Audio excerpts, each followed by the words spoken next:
അസ്സലാമു അലൈക്കും വറഹ്മത്തുള്ളാഹി വബറകാതുഹു.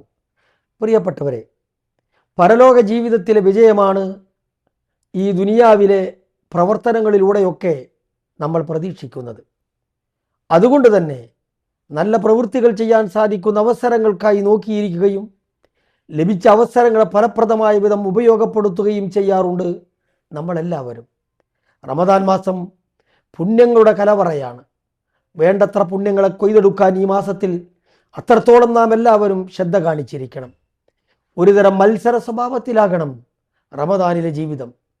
സൽക്കർമ്മങ്ങളിൽ നിങ്ങൾ മത്സരം കാണിക്കുക എന്ന് പ്രവാചക തിരുമേനി സല്ലല്ലാഹു അലൈഹി വസല്ലം നമ്മെ ഉപദേശിച്ചിട്ടുണ്ട്. ഖുർആൻ ഓതുക, രോഗിയെ സന്ദർശിക്കുക, അയൽവാസിയെ സഹായിക്കുക, നോമ്പുകാരനെ നോമ്പ് തുറപ്പിക്കുക, പാവപ്പെട്ടവന് സാധ്യമാകുന്നത് നൽകുക, വിജ്ഞാനത്തിനായി സമയം ചെലവഴിക്കുക, ഇസ്തിഗ്ഫാറുകൾ ധാരാളം ചൊല്ലുക. ഇങ്ങനെ ഒട്ടേറെ പുണ്യകർമ്മങ്ങൾ നമ്മുടെ മുന്നിലുണ്ട്. അവയെല്ലാം ഉപയോഗപ്പെടുത്തുക. അള്ളാഹു നമ്മെ അനുഗ്രഹിക്കട്ടെ. അസ്സലാമു അലൈക്കും വറഹ്മത്തുള്ളാഹി.